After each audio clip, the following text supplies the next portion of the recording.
Okay. How much of like what's happening on the internet now with your love life is you like playing into it versus being serious? And what I mean by that is like, you know, like at Streaming University, you like doing the little funny shit with Duke and then like the little funny shit with DDG. Like how much of that is like you just understanding that Twitch is an audience that you have to entertain versus like you being dead ass?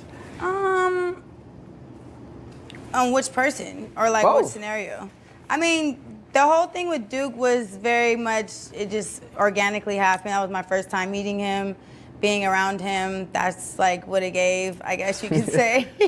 And then with DDG, it was the same thing, but then also we've known each other for longer. So it's just like, we kind of have a more comfortable understanding of like, you know, we respect each other's boundaries, we're friends, but like we could get flirty and playful because I know he's not in a relationship, I'm not in a relationship, and it's for the entertainment of Twitch, and they love it. They eat it up. We have clips, we ship, they edit us, all types of stuff, and I love even watching it, to be honest.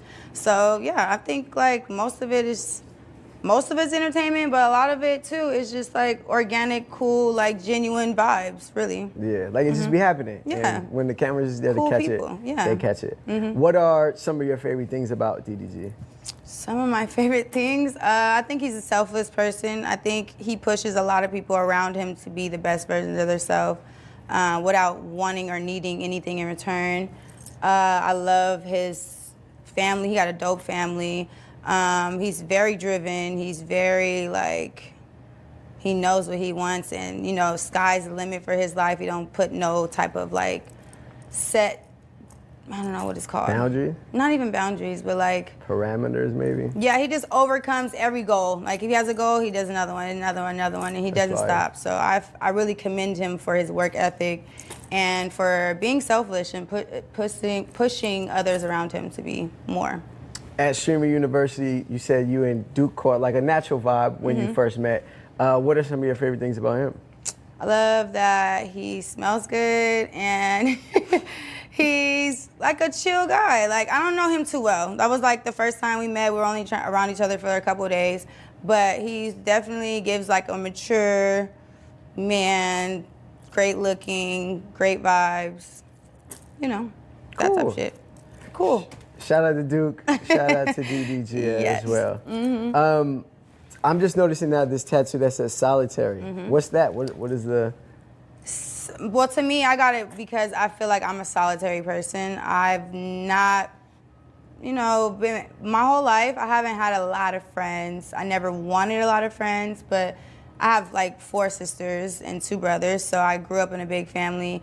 I feel like I stand alone. I'm like a one of one. I definitely am a blueprint to a lot of different categories in life, I feel like.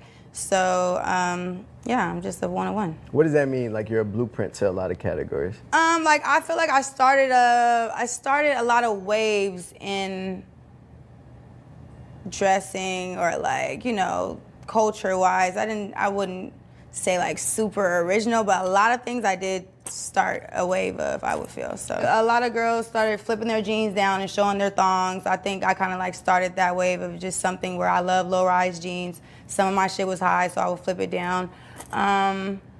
Shit, what can I think of at the moment?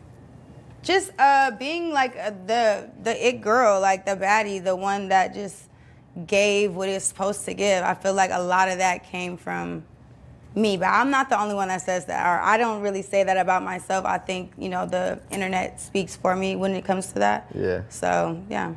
Okay, respect the pioneer. Yeah. I remember you were making music at one point. You was fucking with will.i.am. Yes. You also did some vocals on a Kanye album recently on Vultures. Yes. The name of the song was Keys to My Life. How did that even come about? It was so random, but so God ordained, really. I just was at, he had a show in Vegas, and then at the after party, it was like a bunch of people in like a hotel suite. And I'm just standing on the wall, just, you know, minding my business with my glasses on. And then he just yells out, India. And it's like, cricket, cricket. Everybody's like, what the fuck?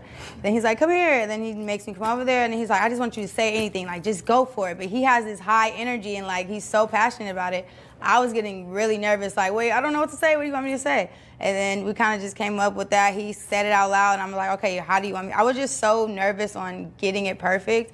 And I had to record it in the room while everybody was watching. Everybody was doing their own thing. It was just like a party going on.